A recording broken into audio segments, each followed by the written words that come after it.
Hayo, siapa nih yang doyan banget sama kue sus? Pecinta kudapan manis pasti sudah familiar dengan kue maknyus yang satu ini. Rasa manisnya yang menggoda, serta tekstur kulit yang lembut membuat kudapan ini sangat digemari. Kue sus merupakan hidangan pencuci mulut yang pertama kali diperkenalkan di Prancis pada tahun 1540 dengan nama choux à la crème. Bentuknya bundar, dengan model berputar seperti kubis plus bagian dalam yang kempong alias tak berisi. Kemudian bagian yang kosong ini diisi dengan flan. Varian rasa flannya pun banyak banget bos. Ada rasa coklat, vanila, matcha, strawberry, dan masih banyak lagi. Selain manis, kue sus ada juga nih bos, versi gurihnya. Sus gurih ini bisa diisi dengan krim regut campuran daging, sayuran, dan keju. Duh bos, kalau kue susnya enak kayak gini bikin ngiler gak tuh? Gak heran ya penjual kue sus terus menjamur, penggemarnya juga banyak. Gak cuma kue sus ukuran jumbo bos, ada juga nih sus awet versi mini. Cuannya gak kalah asoy bos. Bos, kalau lihat snack kayak gini, jiwa-jiwa pengen ngemil langsung membuncah ya bos. Manis, asin, gurih dijamin maknyus. Wih, kenalan sama pengusaha yang berkecimpung di bisnis makanan ringan ini, khususnya kue sus, si kudapan penghasil fulus. Halo bos, saya Jody Bariski, owner dari Amstek Indonesia yang berbasis di Sidoarjo. Buat kalian anak muda yang mau mulai bisnis, jangan lupa tetap semangat, pantang menyerah, dan selalu inovasi.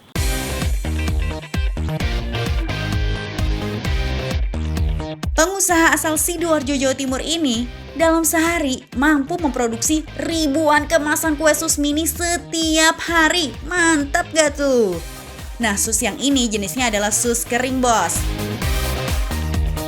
Ketertarikan Jody akan bisnis makanan kering ini dimulai sejak tahun 2015 saat ia masih duduk di bangku kuliah di salah satu universitas Jakarta. Jadi di tahun itu saya cari-cari snack apa yang menarik. Ternyata ya di pasar jualnya sus kering, ada makaroni, ada keripik. Dan saya pilih sus kering karena sus kering ini punya banyak inovasi gitu. Hidup merantau dan menjadi anak kos tak menyurutkan langkah Jody. Dengan peralatan dan kamar kos yang seadanya, ia pun memulai peruntungan dengan memproduksi olahan sus. Pada saat itu, pasokan sus ia beli dari pasar, kemudian sus diolah kembali dengan sejumlah rasa, mulai dari pedas, original, sampai rasa coklat. Tahun 2017, nama Jody mulai berkibar, bahkan sempat diangkat oleh sejumlah media nasional karena kreativitasnya. Dari sini, semangat Jody buat berwirausaha semakin menggebu bos. Awal produksi, Jody hanya bisa memasok sekitar 100 pack per bulan, lalu meningkat puluhan kali lipat.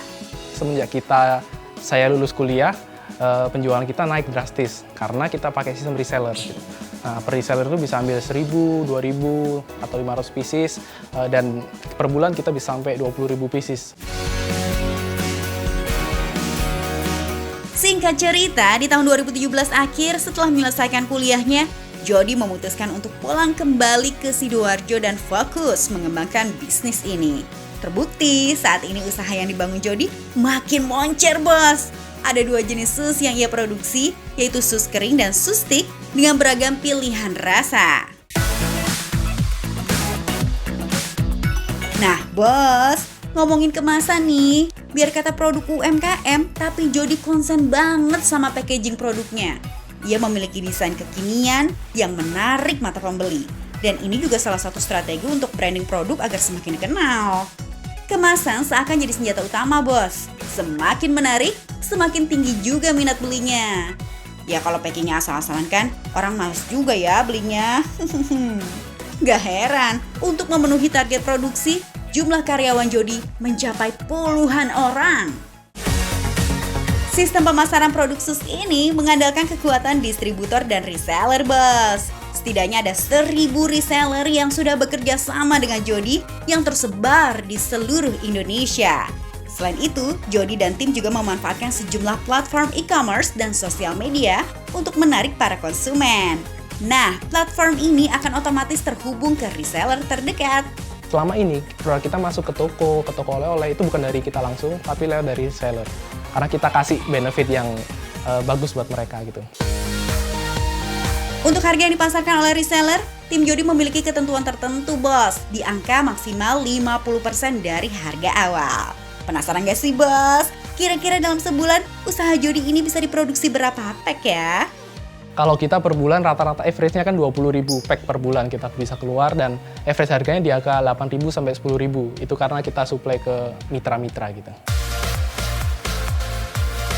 Beuh, cuan luber ya bos. Dalam sebulan ada sekitar 20.000 produk sus yang dikemas dengan harga mulai dari Rp8.000. Berarti omset Jody mencapai minimal Rp160 juta bos. Kan main, bikin ngiler. Selain produksi sus, Jody juga melakukan sejumlah ekspansi produk termasuk taboki alias tahu bulat kering. Duh, makin lebar aja ya sayap-sayap bisnisnya. Kalau saya sendiri punya prinsip strong why namanya. Strong why itu kayak alasan kenapa kita memulai bisnis ini gitu. Kalau bisnisnya cuma pengennya dapat uang, dapat kekayaan, itu ya kita kalau nggak dapat itu kita bakal nyerah gitu. Tapi kalau kita punya tujuan kita, value-nya Omseng adalah kita pengen bikin entrepreneur baru.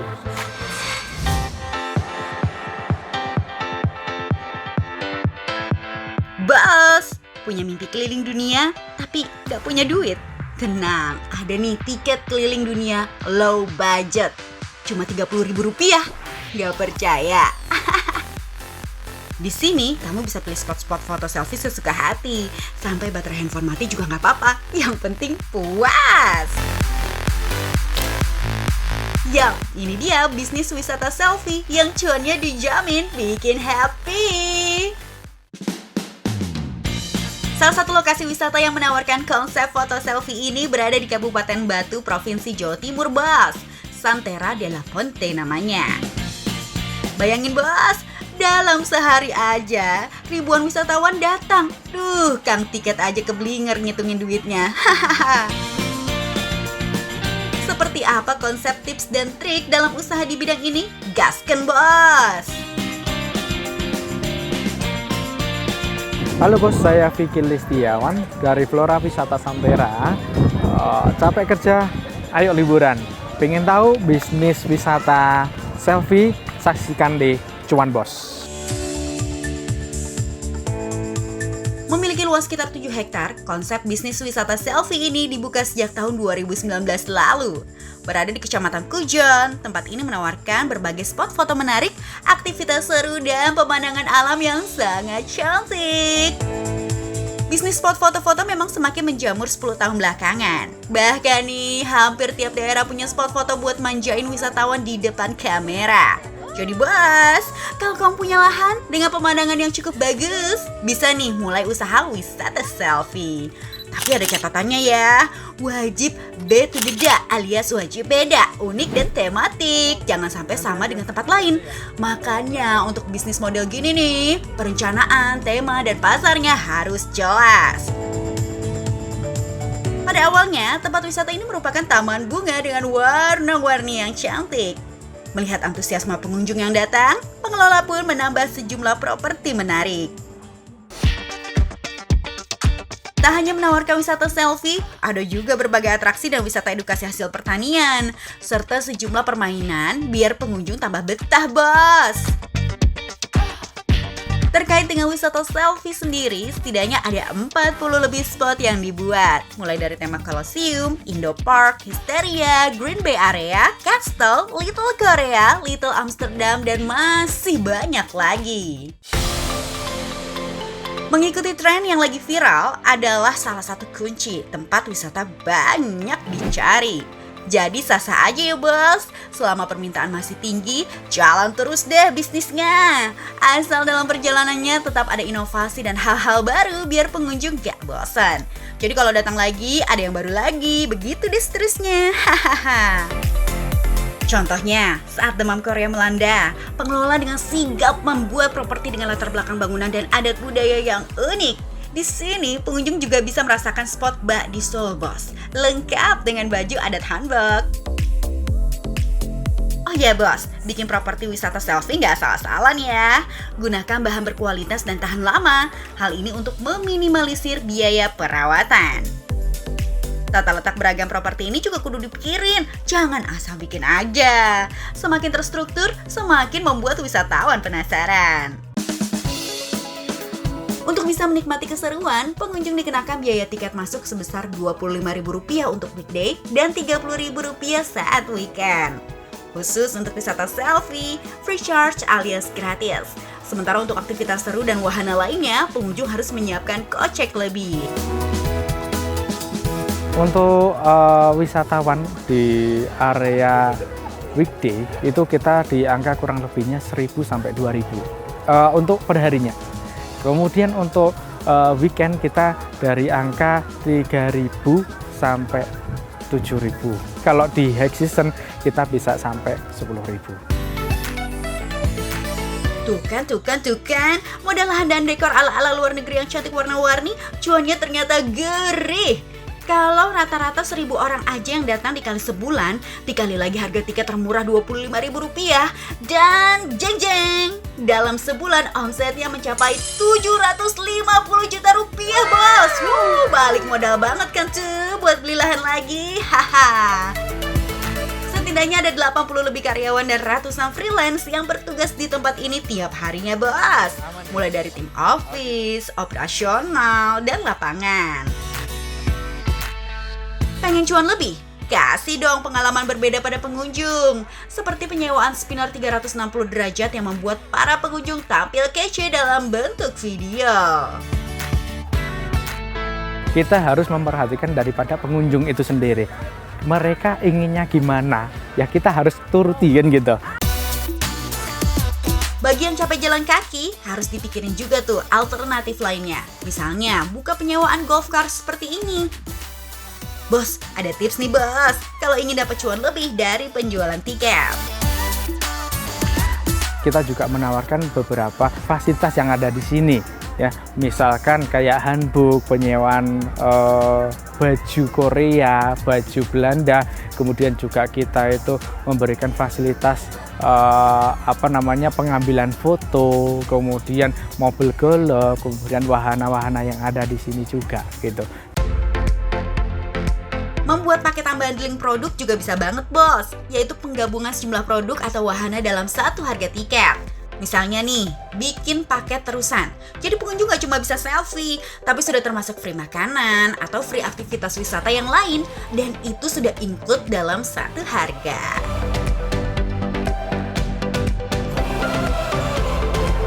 Oke bos, bagaimana keseruan hari ini di Santerra? Pengen tahu keseruan lainnya? Saksikan terus di Cuan Bos.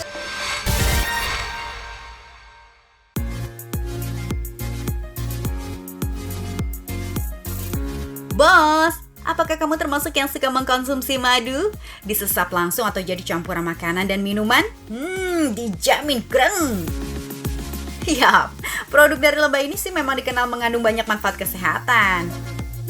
Nah, ternyata madu punya potensi tinggi untuk dijadikan usaha juga loh, bos. Halo bos, saya Haryono dari Wisata Petik Madu. Alam menyediakan segalanya, kita memanfaatkan secara bijaksana. Ingin bisnis tentang lebah? Ikuti Cuan Bos.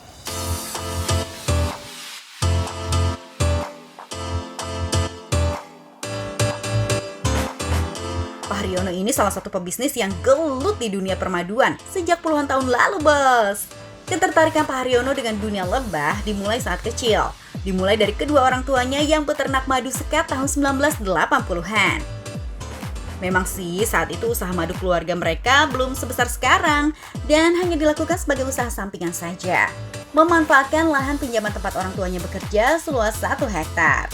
Saat itu orang tua Pak Haryono hanya menampung lebah yang menghasilkan larva untuk diperjualbelikan.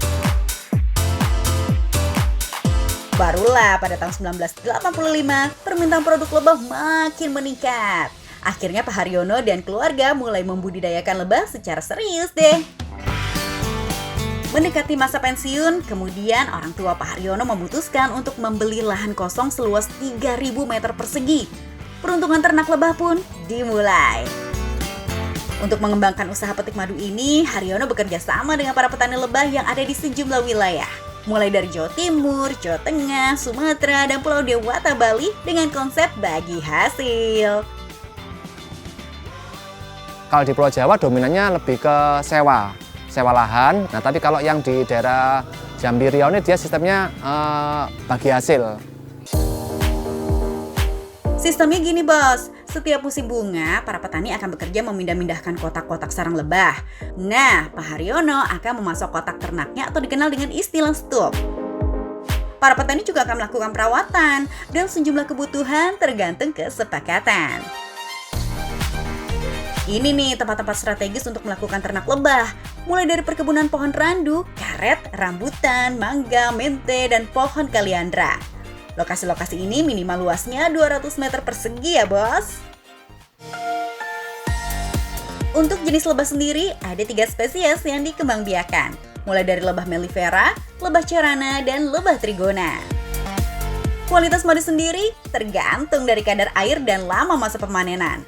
Kendalanya ya saat musim hujan biasanya kualitas madu agak kurang baik.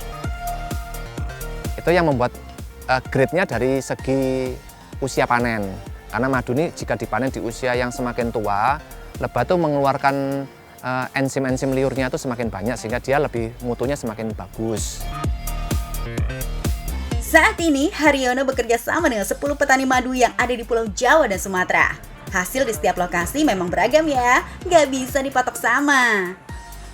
Kalau daerahnya bunganya bagus, satu lokasi kadang 10 sampai 20 truk lebah tuh bisa. Satu truk itu sekitar 150 box. Berarti sekitar 1.500 sampai 2.000, 3.000-an bisa. Agar bisnis terus berkembang, Pak Haryono akhirnya kembali membuka lahan seluas 6,5 hektar sebagai pusat wisata edukasi sekaligus outlet untuk memasarkan produknya. Nah, buat bos-bos di rumah nih yang minat belajar ternak lebah, boleh banget berkunjung ke tempat wisata Petik Madu ini. Dibuka sejak tahun 2011 lalu, wisatawan akan diajak melihat langsung proses beternak lebah. Mulai dari pembentukan ratu lebah, pemanenan, dan sejumlah manfaat lainnya. Oh iya, kegiatan ini gratis alias free loh bos. Pertama, wisatawan bisa menyaksikan momen-momen lebah mengisap nektar bunga untuk memproduksi madu. Proses ini biasanya berlangsung di pagi hari. Jenis bunga yang dihisap pun beragam, mulai dari akasia, kayu putih, dan bunga air mata pengantin. Berikutnya yaitu proses pemanenan. Proses ini harus dilakukan oleh profesional ya. Menggunakan baju pelindung, satu persatu frame diangkat. Ambil bagian sarang lebah, pisahkan dia tuh perlahan. Terakhir proses spinner, yaitu memisahkan madu dengan sarang lebah menggunakan alat khusus. For your info bos, usia produktif lebah mulai dari 2 minggu hingga 3 bulan.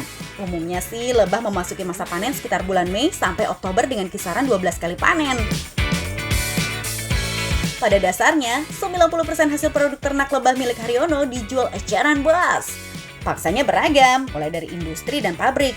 1 kg madu dibanderol mulai dari Rp35.000 sampai dengan Rp180.000. Lumayan banget ya, karena 1 kali panen bisa mencapai ratusan kilogram. Itu baru di 1 lokasi ya bos. Madu yang sudah dikemas dibanderol dengan harga variatif, mulai dari Rp115.000 sampai dengan Rp210.000. Tak hanya madu, masih banyak produk turunan lebah lain yang juga bisa dijual bos. Ada Bipolen Royal Jelly, Propolis, lilin lebah, fermentasi cuka, cuan semua itu. Kira-kira nih bos, mau tahu dong average omset tiap bulan yang didapatkan oleh Pak Haryono ada di angka berapa? Antara 300 sampai 500 jutaan lah sebulan ya. Itu kan tergantung sama kondisi. Omsetnya ternyata semanis rasanya. 3 digit bos, 3 digit, bukan main dah. Buat yang mau memulai usaha madu, Pak Haryono juga menjual perlengkapan pendukungnya juga nih bos. Pokoknya dijamin deh, meski kayaknya jual madu doang, usaha ini ternyata mampu membuka banyak lapangan kerja loh. Terhitung ada 30 karyawan tetap yang membantu Pak Haryono dan ratusan freelance yang tersebar di sejumlah wilayah. Take and give ya, karena kan lebah ini, kita ini kan ngambil dari dia tanpa kita harus bayar ya. Ya salah satu konsekuensinya harus gitu. Itu yang saya yakini bahwa semua harus berimbang lah antara yang kita dapatkan sama yang kita berikan.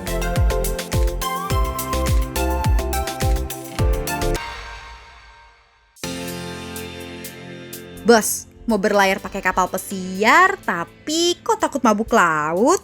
Wah, kudu banget nih nyobain nginep alias staycation di hotel bertema kapal. Gimana ya membangun bisnis penginapan tematik? Liburan boleh liburan, tapi transaksi keuangan tetap dalam genggaman dong. So, buat yang belum download, buruan download aplikasi Alobank atau scan barcode yang ada di layar televisi kamu, bos. Banyak kemudahan yang bisa kamu dapatkan, transfer gratis antar bank, poin hadiah atau diskon langsung, dan kemudahan membayar berbagai tagihan. Sekian jumpa kita hari ini. Selamat berakhir pekan, dan yang penting, cuan, bos!